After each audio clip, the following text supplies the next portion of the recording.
You are standing at a crossroads, a place where the path ahead is obscured, and the weight of uncertainty presses upon your chest. The questions echo in your mind. What am I supposed to do? Where should I go? What is the purpose of my life? In the midst of this confusion, there is a truth that stands firm, unshaken by the tides of doubt. The Creator of the universe, the one who formed the mountains and the seas, who set the stars in their courses, has a plan for you. This plan is not a vague notion or a distant hope.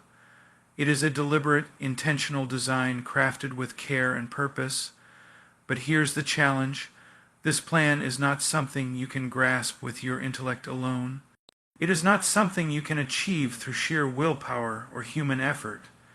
It is revealed to those who seek it earnestly, who desire it above all else.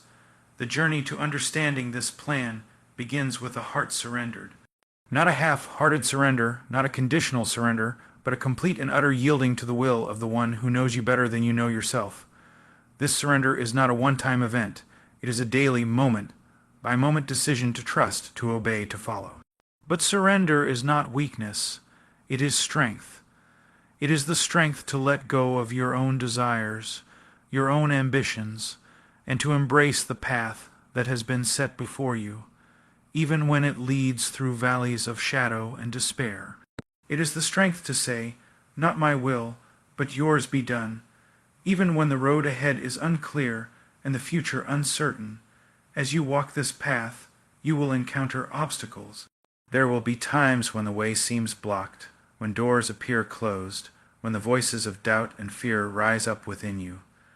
In those moments, remember this: the one who called you is faithful. He will not lead you into confusion.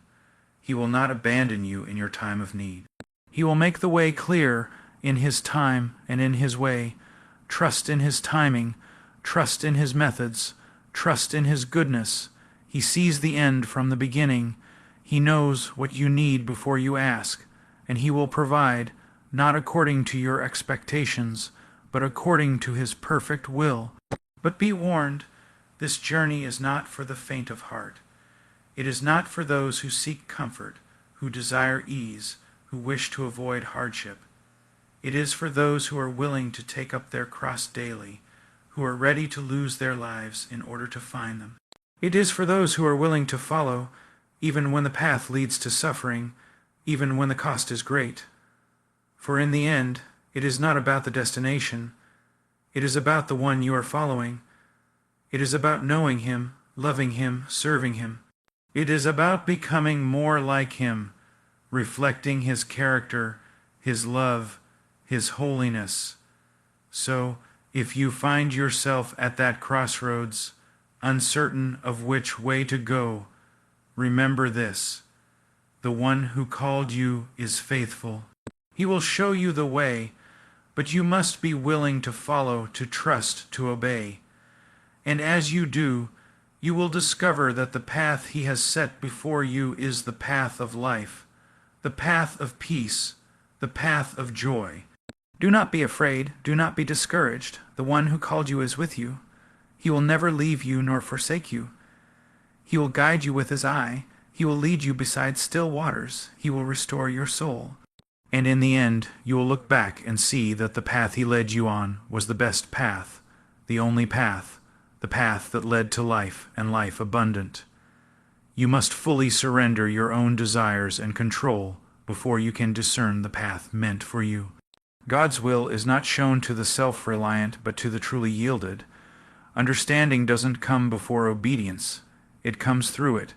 Trusting and obeying, even in uncertainty or hardship, leads to clarity and direction. God's will is not always comfortable or easy.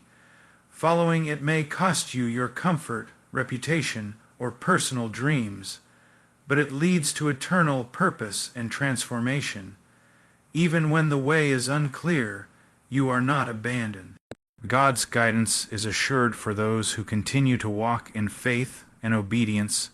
His timing and methods are always perfect. You want to know the will of God. You want direction. You want clarity. You want answers to the burning questions in your heart. Where am I supposed to go? What am I supposed to do? What is the next step in my life? But I tell you the truth. There is a reason the heavens seem silent to you. There is a reason you feel as if you're wandering in a fog. It's not because he is not speaking. It's not because he is unwilling to lead. The problem is not on his side. It never has been. The problem is on ours. The problem is that we want revelation without surrender. We want answers without submission. We want the map without yielding the steering wheel. And it doesn't work that way. God does not reveal his will to those who are still negotiating the terms. He does not speak clearly to the one who stands on the edge of obedience, weighing whether the cost is worth it. He does not grant direction to those who only plan to follow if the path is smooth, if the road is easy, if the way aligns with their personal desires. No, he is not a consultant. He is not a life coach. He is not some benevolent advisor offering helpful suggestions for you to consider. He is Lord. He is Master. He is King. And until you bow before him in absolute surrender, you will remain blind to his purpose for your life. There is a pattern in Scripture. Over and over again we see it. First comes surrender, true, deep, painful surrender. Then comes revelation. Look at Abraham. God told him to leave his country, his people, and his father's house, to go to a land that God would show him. But Abraham didn't get the full picture up front. He didn't get a 5-step plan. He didn't even know where he was going. He simply obeyed. He surrendered, he trusted, and as he walked, God revealed. As he moved in obedience step by step, the plan unfolded.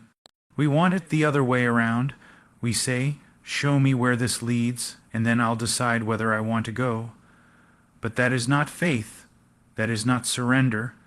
That is not the posture of one who has truly bowed before the throne. Faith says, even if I don't understand, even if I don't see the end, even if I have to walk through fire, I will follow. That is the man or woman to whom God reveals his will. There are many who want to serve God, but only in the way they have imagined. They have a picture in their minds of how their lives are supposed to look. They have dreams, ambitions, and goals that they've never laid down. They say, God, use me. But what they really mean is, use me in a way that fits my agenda.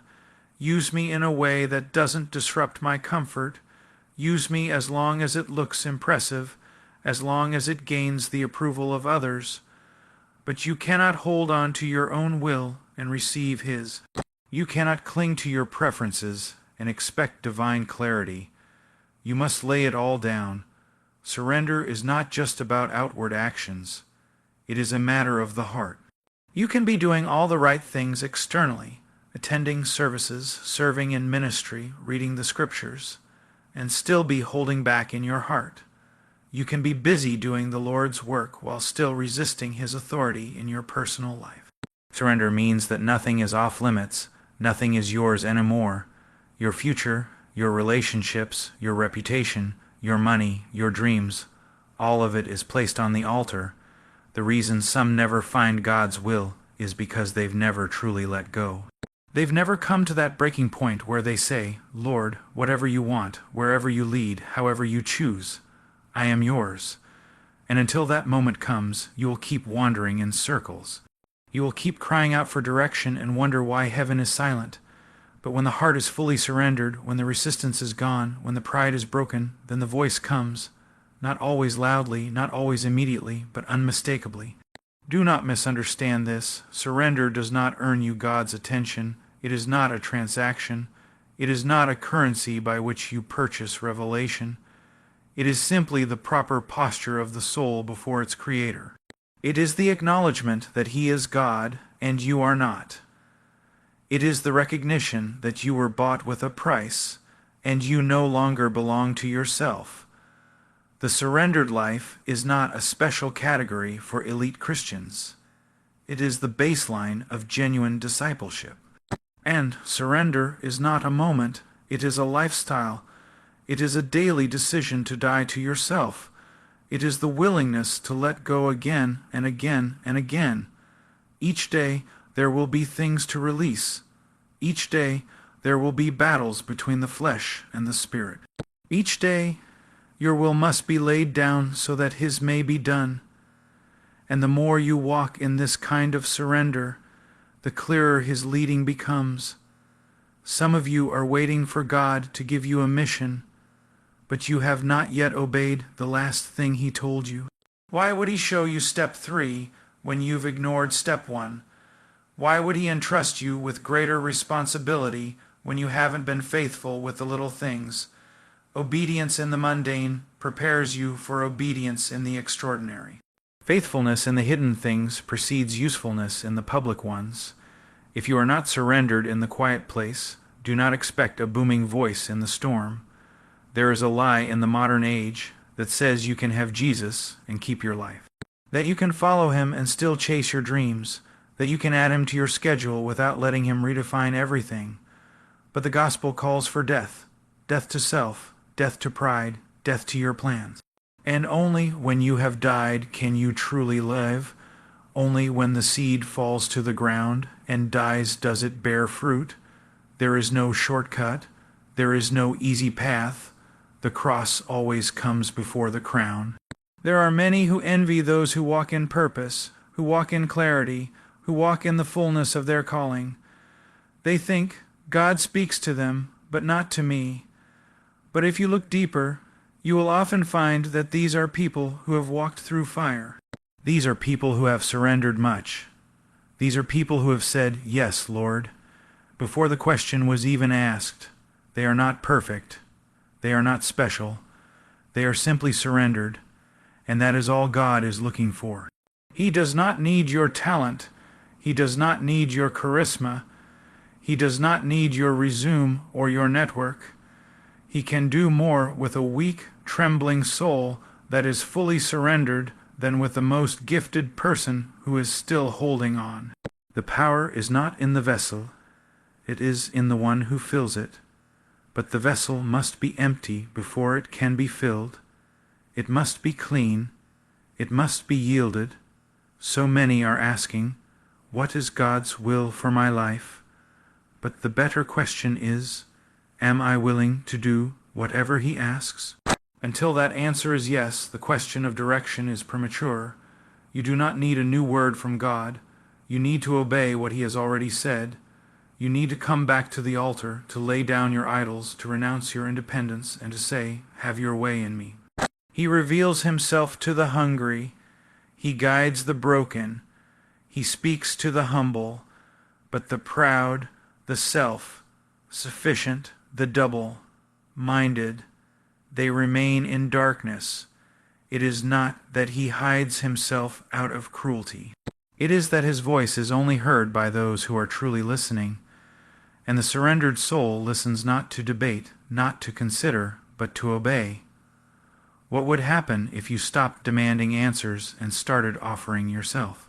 What would change if you stopped praying for clarity and started praying for courage to obey? What would your life look like if you said, Lord, I trust You even when I don't understand You?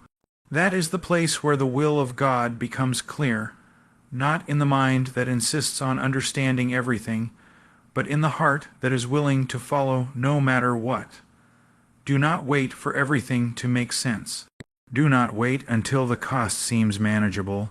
Step out, lay it down, die to self, say yes, and as you do, you will begin to see, not all at once, not with fireworks and lightning bolts, but step by step, moment by moment, a quiet voice behind you saying, this is the way, walk in it, and you will know, not because you figured it out, but because you surrendered, because you stopped demanding and started yielding, because you let go of your will and He gave you His.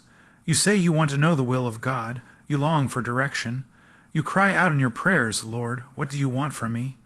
And yet the answer seems far off. The way remains unclear. You wait for some divine whisper, some flash of insight that will set everything in order. But I tell you this with solemn conviction. God's will is not a secret for you to uncover with enough effort or cleverness. God's will is not some mysterious code that needs to be cracked by spiritual experts. God's will is not revealed to the curious, it is revealed to the faithful. It is unfolded through obedience that is patient, consistent, and rooted in trust. Faithful obedience, not occasional obedience, not conditional obedience, but steady, unwavering obedience to what has already been commanded. This is the path on which His will becomes known. You do not need to know everything in order to take the first step. You do not need the entire plan to begin moving forward. In fact, the fullness of God's will is only ever revealed as you walk in what has already been shown. There are many today who say they are waiting on God, but in truth they are delaying obedience. They use the language of discernment to cover their unwillingness to act. They claim to be seeking clarity, but in reality, they are resisting the plain truth that has already been given. The Scriptures are not silent. God has spoken, and until you begin to live out what He has clearly revealed, you have no right to demand more revelation. Why would a holy God continue to speak to a heart that ignores His voice? Look to the Scriptures and see the pattern. Obedience first, understanding later. When Noah was told to build an ark, there was no visible threat. The skies were clear, the earth was dry, there had never been a flood, but he obeyed. He gathered wood, he measured and cut. He endured the ridicule of his generation. And it was through that obedience that the will of God was unfolded, not just for his own family, but for all of human history. Consider Joshua. Before he ever saw the walls of Jericho crumble, he had to obey. He had to march in silence. He had to trust in what seemed absurd. The strategy made no sense from a military perspective, but God's ways are not our ways, and through obedience, the power of God was revealed. Through obedience, the impossible became reality. Through obedience, God's purposes were accomplished. There are those who want the walls to fall before they take a step. They want the seas to part before they leave Egypt. They want the fire to come before they build the altar, but God does not work that way. He leads His people step by step, command by command. He does not owe you an explanation. He gives you a call, and He waits to see if you will respond. We must understand this. Obedience is not a means to control God. It is not a way to manipulate Him into giving us what we want. Obedience is the natural response of a heart that has been transformed. It is not a strategy. It is a sign of surrender. It is the fruit of true faith. And faith is never passive. Faith moves. Faith obeys. Faith lays everything down at His feet and says, even if I don't see, even if I don't understand, I will follow. You say you want to know God's will for your life. Are you obeying what you already know? Are you walking in holiness? Are you loving your neighbor? Are you forgiving your enemies?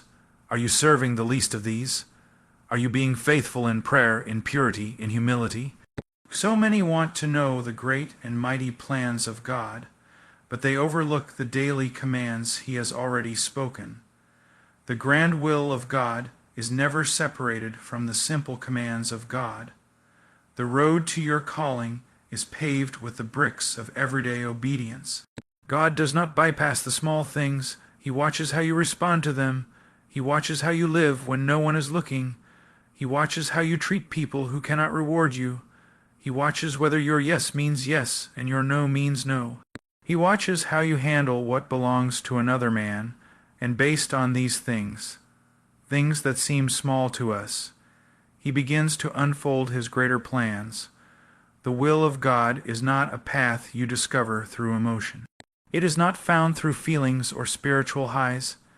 It is found as you walk in what is true. The foundation of obedience is not feeling like obeying. It is believing that God is who He says He is, that his word is sure, and that his commands are good. You obey not because you always want to, but because he is worthy. You obey not because the road is easy, but because he is trustworthy. So many look for a sign in the sky, but they neglect the word in their hands. They cry out for revelation, but they close the book that reveals God's heart. The will of God is written. It is living and active. If you will not obey the Scriptures, then no vision, no dream, no prophetic word will change your course. All revelation is tested against the Word, and the Word is the lamp unto our feet. The unfolding of God's will often comes through trial. It comes through pain. It comes through loss. And in those moments, obedience is tested. Will you still follow when it costs you everything? Will you still say yes when the way is hard? That is where the will of God is forged in your soul, not in the comfort of ease, but in the furnace of affliction. Obedience in suffering is not wasted. It is the soil in which purpose takes root. When Joseph was betrayed, when he was thrown into a pit, when he was sold into slavery, when he was falsely accused and imprisoned, he continued to obey. He continued to honor God, and only after years of faithful obedience did the full picture come into view. But it had been unfolding all along, not in a sudden burst of clarity, but in the steady rhythm of trust. This is how God works. He molds your character before he reveals your calling. He prepares your heart before he positions your feet. And obedience is the refining fire that purifies your motives, that teaches you to wait, that breaks your pride. Without obedience, even the clearest revelation would be squandered. Without obedience, even the most detailed plan would be misused.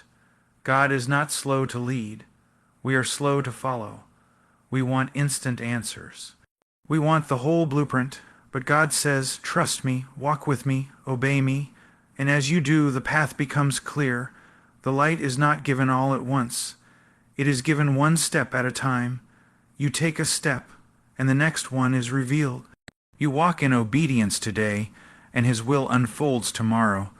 This is why obedience is the mark of true discipleship. Jesus said, if you love me, you will keep my commandments.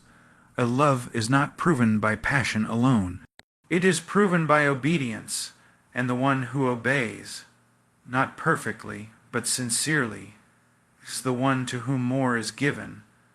The one who hears and does is the one who is entrusted with deeper things. But the one who hears and does not obey, even what he has will be taken from him. There are no shortcuts to knowing the will of God. There is only the long, narrow road of obedience, and that road is walked in secret. It is walked when no one applauds. It is walked when the heavens are silent. It is walked when your strength is failing, but in that place you learn to know his voice. In that place you learn to trust his heart, and in that place you begin to see the beauty of his will unfolding. Piece by piece, layer by layer, as your life becomes a living testimony of his faithfulness. You cannot fake obedience. You cannot substitute it with good intentions. The one who obeys is the one who fears the Lord, who takes his word seriously, who humbles himself under God's hand. That man or woman will be led. That man or woman will not walk in darkness, because the Lord delights in guiding those who obey him. He is near to the humble. He teaches the meek. He confides in those who fear him. If you want to know his will, then walk in the light you already have. Do not wait for the full picture. Start with the last command he gave you. Was it to forgive someone? Was it to confess a hidden sin? Was it to serve in a place you've despised? Was it to give something up? Go back to that moment. Go back to the place of disobedience and repent. Begin there, obey there, and you will find that the silence breaks. The way begins to open. The hand of God moves again, not because you forced his hand, but because you yielded yours. Faithful obedience is not glamorous. It will not always get you noticed. It will not always result in visible success, but in the economy of heaven it is priceless, it is rewarded, it is honored. And it is through that obedience that the will of God is revealed, not in the ways we expect, but in ways far greater than we could ever imagine. We have been sold a lie that tells us the will of God is always comfortable, always prosperous, always lined with ease and success. We are told that if we are in the center of His will, then things will go smoothly, doors will fly open, and everyone will applaud. But that is not the testimony of Scripture. That is not the reality of the faithful. That is not the experience of the men and women who walked closest with God. No, the path of His will is stained with blood, sweat, and tears. The will of God is a narrow road, a rugged road, and many turn away because they were never told the truth. It will cost you everything. We want the glory without the cross. We want the crown without the thorns. We want resurrection power, but we do not want to die. We want to be used by God, but we recoil when He begins to strip us of the very things that hinder His work in us.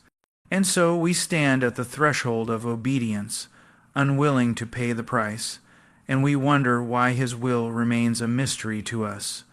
From the very beginning, the calling of God has always required sacrifice. Ask Abraham if the path was easy. Ask him what it felt like to lay his son on the altar, to raise the knife over the promise God had given him. Ask Moses what it cost to leave the palace of Egypt and identify with a people who were oppressed, broken, and lost. Ask David if the anointing came with a crown or with years of running, hiding in caves, being betrayed by the very people he served. The will of God will cost you your comfort. It will cost you your safety. It will cost you your reputation. It will stretch you to the end of yourself, because the goal is not just to use you. It is to transform you, and transformation does not come through ease. It comes through fire. Look at Jesus. He was perfect, sinless, the beloved Son, and yet the will of His Father led Him not to comfort but to the cross, not to applause but to rejection, not to a throne of gold but to a tree of suffering. He was despised and rejected, a man of sorrows, acquainted with grief. If this was the path for the Son, do you really believe your path will be different? The servant is not greater than the master. If they hated Him, they will hate you. If He suffered, you will suffer. If He was broken, you too will be broken. This is the cost of walking in the will of God. There is no such thing as painless obedience. You may try to find it. You may try to negotiate with God, offering Him a version of submission that avoids the cross, but that is not obedience. That is rebellion dressed in religious language. True obedience will tear something from your hands. It will sever your pride. It will put your flesh to death, because the will of God is not a gentle addition to your already comfortable life. It is a consuming fire that demands everything. So many want to be used by God in mighty ways, but they do not want to be refined. They want ministry without humility. They want power without brokenness. But God does not anoint the unbroken. He does not entrust His glory to those who are still seeking their own. And so He takes us through hardship, not because He is cruel, but because He loves us too much to leave us as we are. The hardship is not proof of His absence. It is evidence of His hand at work. Ask Joseph. Thrown into a pit by his brothers, sold as a slave, falsely accused, forgotten in prison. That is the path God chose to use to prepare him. The dreams were real, but so was the suffering, and through it all, Joseph remained faithful. He could not see the end, he did not understand the full plan, but he obeyed, and through that hardship, God forged in him the character necessary to fulfill the promise. The hardship did not cancel the will of God, it fulfilled it. We do not grow in the sunshine, we grow in the storm. We are not made strong through applause. We are made strong through trial. It is in the dark places, the lonely nights, the moments of despair, when God is doing his deepest work in us. We want deliverance, he wants dependence, we want relief, he wants refinement, and so he takes us down a path that breaks us, shapes us, purifies us, until we no longer live for our own will, but for his. You may be walking through hardship right now, and you wonder if you have stepped outside his will. You feel the pressure, the pain, the resistance, and you assume you've made a mistake. But what if this is exactly where he wants you? What if the storm is not a punishment, but a process? What if the hardship is not a detour, but the very road he has chosen to draw you closer, to empty you of self, and to reveal his power in your weakness? The apostles walked in the perfect will of God, and yet they were beaten, imprisoned, stoned, and left for dead. They were hated by the world, rejected by their own people, betrayed by friends, and yet they rejoiced that they were counted worthy to suffer for the name. That is the mark of someone who has been transformed. They no longer avoid suffering, they embrace it, not because they enjoy pain, but because they know what it produces. We live in a culture that flees discomfort. We avoid pain at all costs, but the kingdom of God is built on sacrifice. The heroes of the faith were not men of ease. They were men who bled. They were men who were crushed, beaten, martyred. The world was not worthy of them. And yet they were exactly where God wanted them to be. Do not measure the will of God by your comfort. Do not assume that open doors always mean his approval, or that closed doors mean his rejection. Sometimes the hardest road is the holiest one. Sometimes the most painful choice is the most obedient one. The path of God's will is marked not by ease, but by obedience, and obedience will hurt. But it is in the hurt that he draws near. It is in the pain that his presence becomes real. It is in the loss that his love becomes tangible. He does not promise you an easy road, but he promises to be with you on it. He does not promise that you won't suffer, but he promises that your suffering will not be wasted. Every tear, every trial, every moment of weakness, he sees it all, and he uses it all. Nothing in the will of God is accidental. Nothing is random. The hardship has purpose. The sacrifice has meaning. And the deeper the sacrifice, the greater the glory that will follow. But you must decide, do you want the will of God, or do you want a convenient life? Do you want the call, or do you want comfort? You cannot have both. There will come a point when the path splits, and you must choose. And if you choose his will, you must also choose the cross. You will lose things, you will lose people, you will be misunderstood, you will be mocked. And yet there is joy on this road. There is peace that cannot be explained. There is a nearness to God that cannot be found in any other way. Those who suffer with him also reign with him. Those who die with him also rise with him. And in the end, every sacrifice will seem small compared to the glory revealed. This is not a message for the crowd. It is not for those who want entertainment. It is not for those who want to be admired. This is a message for those who are desperate to be used by God, no matter the cost, for those who have seen his worth and decided that no price is too high, for those who have said, Lord, not my will, but yours be done. If you find yourself on the path of hardship, do not despise it. Do not retreat. Do not look for a way out. Look for him. He is there in the fire, in the storm, in the breaking. He is not punishing you. He is purifying you. He is not ignoring you. He is inviting you into deeper intimacy, deeper trust, deeper surrender. And as you walk this path, as you bleed, as you weep, as you sacrifice, you will begin to know him, not just as the God who calls, but as the God who walks with you, who holds you up, who never lets go. And you will find that the hardship, though painful, was the place where his will became most clear, not because it was easy, but because it made you more like him. You wait, you seek, you cry out in the quiet of the night. You've done what you know to do, you've prayed, you've fasted, you've asked and knocked and waited, and yet the answer does not come.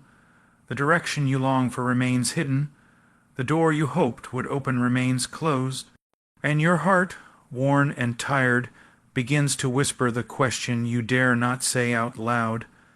Has God forgotten me? But I tell you this, God has not forgotten. God does not overlook his children. He is not like man, who promises and fails to deliver. He is not like the world, which changes with the wind. He is faithful, unshakably, undeniably faithful. He leads, he guides, he reveals, but he does it in his time, not yours.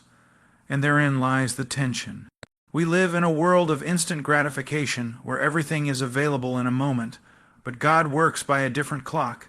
His timing is not slow, it is perfect, it is not delayed, it is deliberate, and if you do not learn to wait, you will miss the beauty of what he is doing.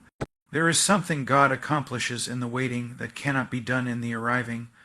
We think the goal is to get there, to see the vision fulfilled, to walk in the calling, but God is just as interested, no, more interested, in who you are becoming while you wait. Because if you arrive unprepared, unshaped, unchanged, the very thing you were waiting for could destroy you. His timing is a mercy. His delay is not denial. It is a design to form something in you that is essential to the journey ahead.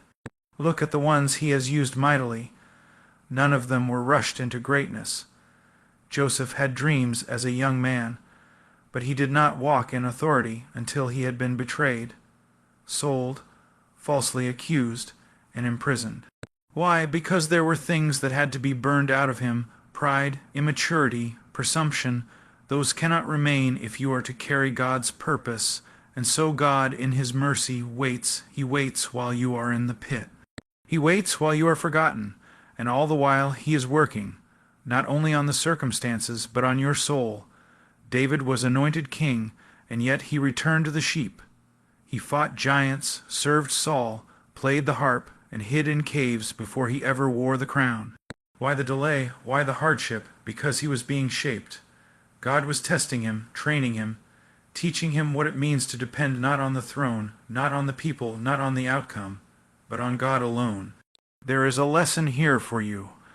If God has not yet revealed the next step, it is not because he is confused. It is not because he is indifferent. It is because there is something in the waiting that must be completed. And you must learn to trust his silence. His silence is not absence. His silence is not neglect. It is preparation. It is protection. It is part of the process. God is never late. He is never early. He is always right on time. But his time is not your time, and your impatience does not move him. Your anxiety does not change his schedule. What moves him is faith. What pleases him is trust. And trust is proven not when you understand, but when you obey without clarity, when you wait without complaining, when you worship without seeing the outcome. The problem is not that God does not speak. The problem is that we do not always like the way he speaks, or when. We want dreams, visions, open doors. He gives us stillness, conviction, and quiet persistence. We want fireworks. He gives us a whisper. And in that whisper, he tests us. Will we believe him when we don't feel him? Will we follow him when the path is hidden? Will we stay close when nothing makes sense? He is not obligated to explain himself. He is not required to make you understand. He is God. And if you truly believe that, then you will trust that his ways are higher, his thoughts are better, and his timing is best. The very things you think are delays are often divine appointments in disguise. The very seasons you try to escape are often the very seasons he uses to reveal himself most deeply. Sometimes he leads by saying, "Go." Sometimes he leads by saying, "Stay." Sometimes he leads by saying nothing at all. And in that silence he watches. He watches what you do with what he already said. Did you obey the last word? Are you walking in the light He already gave you, or are you waiting for new instructions while ignoring the old ones? We are quick to forget that walking with God is not a sprint. It is a lifelong journey, a journey filled with seasons of movement and seasons of stillness. Abraham waited decades. Moses waited in the desert for 40 years. Paul spent years in obscurity before stepping into public ministry. Jesus himself waited 30 years before beginning his earthly ministry.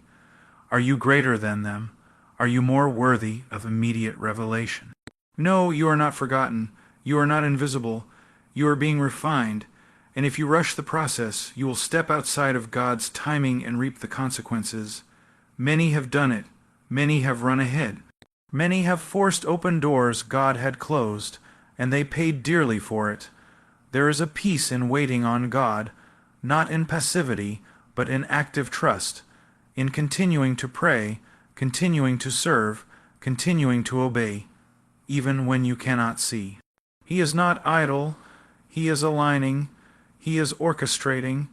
He is preparing things you cannot see, conversations you do not hear, opportunities you would never think to pursue.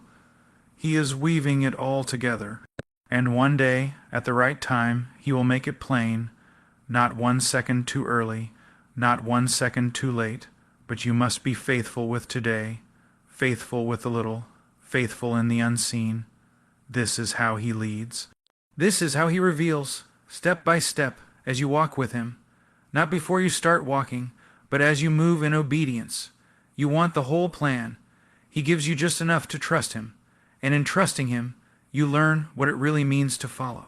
Do not compare your journey with someone else's. Do not look at their timing and wonder why yours is different. God deals with each of His children uniquely. What He gives them may not be what He gives you. What He withholds from them may be different than what He withholds from you. But in all of it, He is faithful, faithful to lead, faithful to guide, faithful to complete what He started. You may not see the outcome yet. You may feel forgotten, but do not judge the story before it's finished. Do not pronounce the end in the middle of the chapter. What He promised, He will perform. What He began, He will complete. You don't need to know when. You need to know Him. You don't need the details. You need the discipline of trust. There will come a day when you look back and see it. You will see the hand of God in every delay. You will see His fingerprints in every detour. You will realize that the silence was not a curse, but a gift, that the waiting was not a punishment, but a tool of love, and you will thank Him for not answering you when you demanded it, because what He gave you instead was far better than anything you could have planned. So don't stop praying, don't stop believing, don't stop seeking, but do it from a place of rest, not striving. He is not distant. He is near to the brokenhearted. He is near to the waiting soul. He is near to those who walk by faith and not by sight. One day it will make sense. One day the light will break through. One day the door will open. One day the answer will come. But until then, trust Him. Trust Him not just to give you direction, but to lead you in the waiting. Because He is not only faithful to speak, He is faithful to lead, and He is leading, even now, even here, even in the silence.